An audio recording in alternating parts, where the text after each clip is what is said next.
ਮੇਰੇ ਭੈਣ ਭਰਾ ਬੱਚਿਆਂ ਤੇ ਮਿੱਤਰਾਂ ਨੂੰ ਮੇਰਾ ਬਹੁਤ-ਬਹੁਤ ਸਲਾਮ।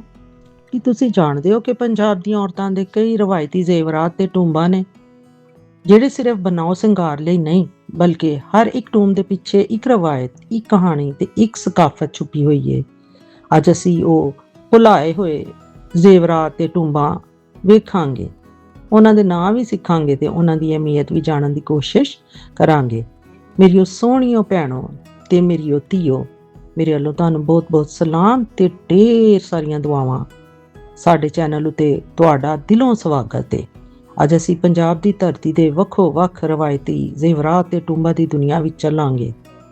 ਇਸ ਵੀਡੀਓ ਵਿੱਚ ਤੁਹਾਨੂੰ ਸਿਰ, ਚਿਹਰੇ, ਕੰਨ, ਨੱਕ, ਗਲੇ, ਹੱਥਾਂ ਤੇ ਪੈਰਾਂ ਦੇ ਰਵਾਇਤੀ ਜ਼ੇਵਰਾਤ ਤੇ ਟੂੰਬਾਂ ਦੇ ਨਾਂ ਦੱਸਾਂਗੇ, ਉਹਨਾਂ ਦੀ ਅਹਿਮੀਅਤ, ਇਸਤੇਮਾਲ ਤੇ ਉਹਨਾਂ ਨਾਲ ਜੁੜੀਆਂ ਦਿਲਚਸਪ ਰਵਾਇਤਾਂ ਬਾਰੇ ਵੀ ਜਾਣਕਾਰੀ ਮਿਲੇਗੀ। ਤੇ ਆਓ ਫਿਰ ਦੇਰ ਕੀਤਿਆਂ ਬਗੈਰ ਪੰਜਾਬ ਦੇ ਰਵਾਇਤੀ ਜ਼ੇਵਰਾਤ ਤੇ ਟੂੰਬਾਂ ਦੀ ਖੂਬਸੂਰਤ ਸਫ਼ਰ ਦੀ ਸ਼ੁਰੂਆਤ ਕਰਨੇ ਆ।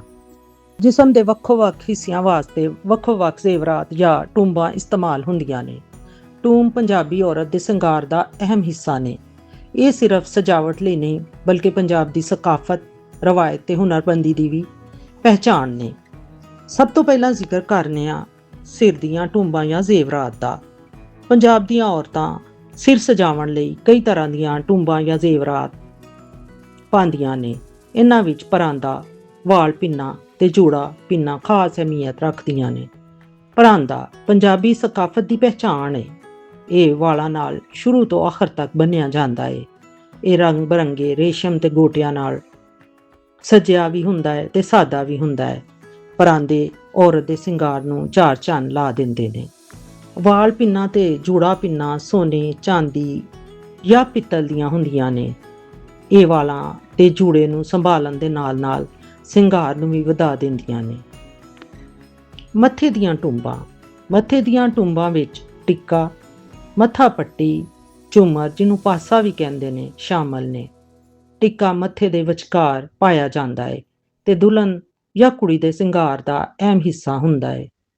ਮੱਥਾ ਪੱਟੀ ਮੱਥੇ ਦੇ ਆਸੇ-ਪਾਸੇ ਪਾਈ ਜਾਂਦੀ ਏ, ਜਿਹੜੀ ਚਿਹਰੇ ਦੀ ਖੂਬਸੂਰਤੀ ਨੂੰ ਚਾਰ ਚੰਨ ਲਾ ਦਿੰਦੀ ਏ।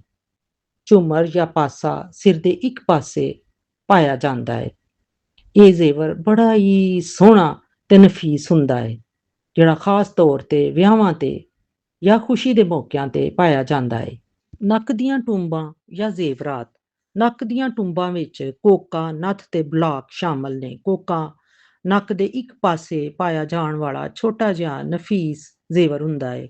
ਕੁੜੀਆਂ ਰੋਜ਼ਮਰਾ ਜ਼ਿੰਦਗੀ ਵਿੱਚ ਕੋਕਾ ਬੜੇ ਸ਼ੌਕ ਨਾਲ ਪਾਉਂਦੀਆਂ ਨੇ।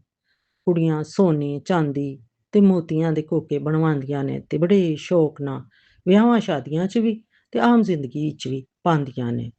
ਨੱਥ, ਨੱਥ ਨੱਕ ਦਾ ਇੱਕ ਵੱਡਾ ਰਵਾਇਤੀ ਜ਼ੇਵਰ ਏ। ਖਾਸ ਤੌਰ ਤੇ ਵਹੁਟੀਆਂ ਵਿਆਹਾਂ ਤੇ ਨੱਥ ਪਾਉਂਦੀਆਂ ਨੇ। ਨੱਥ ਦੇ ਇੱਕ ਪਾਸੇ ਬਰੀਕ ਜ਼ੰਜੀਰ ਲੱਗੀ ਹੁੰਦੀ ਏ, ਜਿਹੜੀ ਵਾਲਾਂ ਤੱਕ ਜਾਂਦੀ ਏ। ਛੋਟੀਆਂ-ਛੋਟੀਆਂ ਨੱਥਾਂ ਵੀ ਪਾਈਆਂ ਜਾਂਦੀਆਂ ਨੇ, ਜਿਨ੍ਹਾਂ ਨੂੰ ਨੱਥਲੀ ਕਹਿੰਦੀਆਂ ਨੇ। ਕੁੜੀਆਂ ਆਮ ਰੋਜ਼ਮਰਾ ਜ਼ਿੰਦਗੀ ਵਿੱਚ ਨੱਥਲੀ ਬੜੇ ਸ਼ੌਕ ਨਾਲ ਪਾਉਂਦੀਆਂ ਨੇ। ਬਲਾਕ, ਬਲਾਕ ਨੱਕ ਦੇ ਦਰਮਿਆਨ ਦੋਵਾਂ ਨੱਥਨਿਆਂ ਦੇ ਵਿਚਕਾਰ ਪਾਇਆ ਜਾਣ ਵਾਲਾ ਬਹੁਤ ਹੀ ਰਵਾਇਤੀ ਜ਼ੇਵਰ ਏ। ਪੰਜਾਬ ਦੇ ਕੁਝ ਇਲਾਕਿਆਂ ਵਿੱਚ ਵੀ ਇਹ ਜ਼ੇਵਰ ਵੀ ਬੜੇ ਸ਼ੌਕ ਨਾਲ ਪਾਇਆ ਜਾਂਦਾ ਹੈ। ਕੰਨਾਂ ਦੀਆਂ ਟੂੰਬਾਂ, ਕੰਨਾਂ ਦੀਆਂ ਟੂੰਬਾਂ ਵਿੱਚ ਮੁਰਖੀਆਂ, ਬੁੰਦੇ, ਵਾਲੀਆਂ ਤੇ ਝੁਮਕੇ ਖਾਸ ਤੌਰ ਤੇ ਮਸ਼ਹੂਰ ਨੇ। ਮੁਰਖੀਆਂ ਆਪਣੇ ਖੂਬਸੂਰਤ ਡਿਜ਼ਾਈਨ ਦੀ ਵਜ੍ਹਾ ਤੋਂ ਪਸੰਦ ਕੀਤੀਆਂ ਜਾਂਦੀਆਂ ਨੇ। ਬੁੰਦੇ ਰੋਜ਼ਮਰਾ ਪਹਿਨਣ ਵਾਲੇ ਹਲਕੇ ਤੇ ਸਾਦਾ ਜ਼ੇਵਰ ਨੇ। ਵਾਲੀਆਂ ਹਰ ਉਮਰ ਦੀਆਂ ਔਰਤਾਂ ਸ਼ੌਕ ਨਾਲ ਪਾ ਲੈਂਦੀਆਂ ਨੇ। ਇਹ ਪੰਜਾਬੀ ਔਰਤਾਂ ਦੇ ਸ਼ਿੰਗਾਰ ਦਾ ਲਾਜ਼ਮੀ ਹਿੱਸਾ ਸਮਝੀਆਂ ਜਾਂਦੀਆਂ ਨੇ। ਝੁਮਕੇ ਵਿਆਹਾਂ ਤੇ ਖੁਸ਼ੀ ਦੇ ਮੌਕਿਆਂ ਤੇ ਖਾਸ ਤੌਰ ਤੇ ਪਾਏ ਜਾਂਦੇ ਨੇ। ਜੇ ਝੁਮਕੇ ਭਾਰੀ ਹੋਣ ਤਾਂ ਉਹਨਾਂ ਨੂੰ ਸੰਭਾਲਣ ਲਈ ਸਹਾਰੇ ਇਸਤੇਮਾਲ ਕੀਤੇ ਜਾਂਦੇ ਨੇ, ਤਾਂ ਕਿ ਕੰਨ ਉੱਤੇ ਵਜ਼ਨ ਨਾ ਪਏ ਤੇ ਝੁਮਕੇ ਆਰਾਮ ਨਾਲ ਟਿਕੇ ਰਹਿਣ। ਤੇ ਇਸ ਤੋਂ ਇਲਾਵਾ ਝੁਮਕੇ ਜਦੋਂ ਸਹਾਰਿਆਂ ਨਾਲ ਪਾਏ ਜਾਂਦੇ ਨੇ ਤੇ ਬਹੁਤ ਹੀ ਸੋਹਣੇ ਲੱਗਦੇ ਨੇ। ਇਹ ਸਾਰੀਆਂ ਟੂੰਬਾਂ ਪੰਜਾਬ ਦੀ ਸਕਾਫਤ ਦੀ ਰਵਾਇਤ ਤੇ ਹੁਨਰਮੰਦੀ ਦਾ ਅਨਮੋਲ ਵਿਰਸਾ ਨੇ। ਸੋ ਦੋਸਤੋ ਅੱਜ ਅਸੀਂ ਸਿਰ, ਮੱਥੇ, ਨੱਕ ਤੇ ਕੰਨਾਂ ਦੇ ਰਵਾਇਤੀ ਪੰਜਾਬੀ ਜ਼ੇਵਰਾਂ ਨੂੰ ਜਾਣਿਆ। ਉਮੀਦ ਹੈ ਕਿ ਇਹ ਵੀਡੀਓ ਤੁਹਾਨੂੰ ਪਸੰਦ ਆਈ ਹੋਵੇਗੀ ਤੇ ਤੁਹਾਨੂੰ ਆਪਣੇ ਪੰਜਾਬ ਦੀ ਸਕਾਫਤ ਨੂੰ ਹੋਰ ਵੀ ਨੇੜੇ ਤੋਂ ਸਮਝਣ ਦਾ ਮੌਕਾ ਮਿਲਿਆ ਹੋਵੇਗਾ।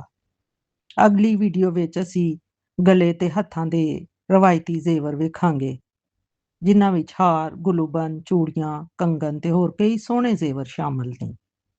ਤੇ ਤੀਜੀ ਵੀਡੀਓ ਵਿੱਚ ਅਸੀਂ ਬਾਜ਼ੂਆਂ ਤੇ ਪੈਰਾਂ ਦੇ ਰਵਾਇਤੀ ਜ਼ੇਵਰ ਬਾਰੇ ਗੱਲ ਕਰਾਂਗੇ, ਜਿਵੇਂ ਬਾਜ਼ੂਬੰਦ, ਪਾਜ਼ੇਬ, ਝਾਂਜਰ ਤੇ ਹੋਰ ਕਈ ਦਿਲਕਸ਼ ਜ਼ੇਵਰ। ਸੋ ਵੀਡੀਓ ਨੂੰ ਲਾਈਕ ਕਰੋ, ਆਪਣੇ ਦੋਸਤਾਂ ਨਾਲ ਸ਼ੇਅਰ ਕਰੋ ਤੇ ਚੈਨਲ ਨੂੰ ਸਬਸਕ੍ਰਾਈਬ ਕਰਨਾ ਨਾ ਭੁੱਲਿਓ। ਫਿਰ ਮਿਲਾਂਗੇ ਇੱਕ ਹੋਰ ਦਿਲਚਸਪ ਵੀਡੀਓ ਨਾਲ। ਰੱਬ ਰਾਖਾ। ਅੱਲਾ ਹਾਫਿਜ਼।